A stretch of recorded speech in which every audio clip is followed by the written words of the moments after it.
Саламатсыңарбы? Күнөстүү Кыргызстаныбыздын жаркын келечеги үчүн талыкпай билим алууга умтулуп жаткан окуучулар. Өлкөбүздө өзгөчө кырдаал болуп жаткан ушундай мезгилде китепти өзүңөргө дос билип, өз билимиңизди өркүндөтүп жатканыңыздан абдан кубанычтамын. Мен силерге узун өмүр, таң шуудурундай таза ден соолук, арчадай жаштык, музыкадай шаттык, жаздын гүлүндөй жадырап жайнап жүрүшүңүздү каалап, бүгүнкү Кыргызстан тарыхы сабагыбызды баштайбыз. Бүгүнкү темабыз Кыргыз элинин улуттук маданияты. Сабактын максаты: А. Кыргыз элинин улуттук маданияты, турак жайы тууралуу маалымат алышат. Б. Улуттук маданиятты үйрөнүү аркылуу озеки речин өстүрүшөт, дүйнөгө болгон көз карашын кеңейтишет, кабыл алуусун, ой жүгүртүүсүн, логикалык жөндөмдүүлүгүн калыптандырышат. В. Кыргыз элинин улуттук маданиятын сыйлоого, тарыхый мурастарын сактоого, мекенди сүйүүгө, патриоттуулукка, гумандуулукка тарбияланышат. Сабактын көрсөткүчтөрү: А. Кыргыз элинин улуттук маданияты, турак жайы тууралуу маалымат алышса. Б. Улуттук маданиятты үйрөнүү аркылуу озеки речин өстүрүшсө, дүйнөгө болгон көз карашын кеңейтишсе, кабыл алуусун, ой жүгүртүүсүн, логикалык жөндөмдүүлүгүн калыптандырышса. В. Кыргыз элинин бай мурасын ыйык тутуп, тарыхый эстеликтерин көздүн карегиндей сактоо аркылуу мекенчилдикке, патриоттуулукка тарбияланышса.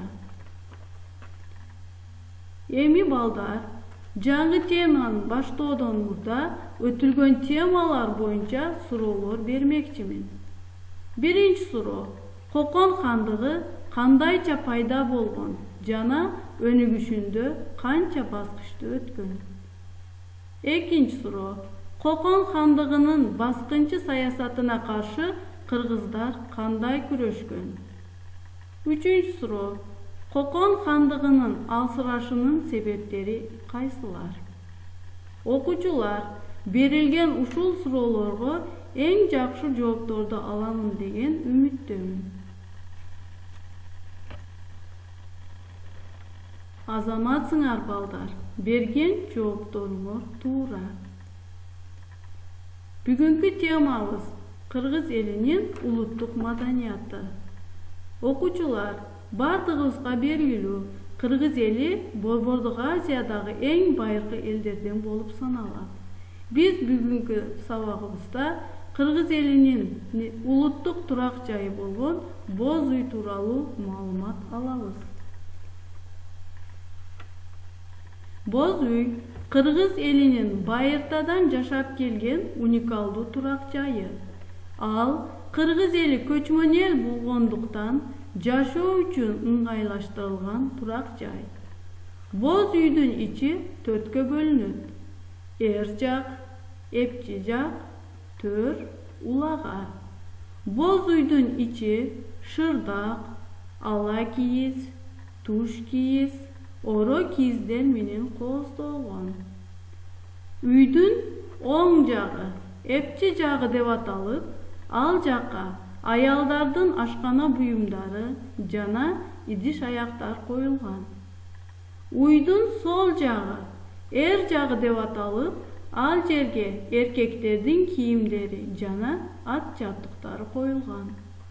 Боз Уй Кыргызстан жана Орто Азиядагы башка боз үйлөрдөн тышкы жана ички жасалгаланышы менен айырмаланат. Төмөнкү сүрөттө ууктарды орнотуу, керегелерди орнотуу, түндүктү көтөрүү жана боз үйдү жасалгалоо иштери жүрүп жатат. Эми төмөнкү маалыматтарга кайрыла кетебиз. Боз үйдүн диаметри негизинен 6 метрден турат. Боз үйдүн ээлеген аянты 30 метр квадрат. Боз үйдүн бийиктиги 3 метр. Ал эми боз үйдүн түндүгүнүн диаметри 2 метрден турат. Боз үйдүн жарактуулук мөөнөтү 25 жыл. Кийизине 25 койдун жуну кетет. Боз үйдүн негизги салмагы 400 килограмм. Ууктарды жасоо үчүн 25 күн кетет. Боз үйдү тигүү үчүн 1 саат, жыйноо үчүн 2 саат убакыт кетет. Эми балдар, биз азыр боз үй кантип жасалат деген ролик аркылуу боз үй тууралуу маалыматтарыбызды бышыктап алабыз.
Мына балдар, биз бүгүнкү сабакта боз үй жана боз үйдүн кантип жасалышы жөнүндө маалыматтарды алдык. Демек, үйгө тапшырма. Тапшырмабыз боз үй, алам жана адам деген түшүнүктөрдү чагылдырылган сүрөттү чечмелөө. Ушуну менен бүгүнкү сабагыбыз аягына жетти. Көңүл бурганыңыздар үчүн рахмат. Ден соолукта үйдө болгула.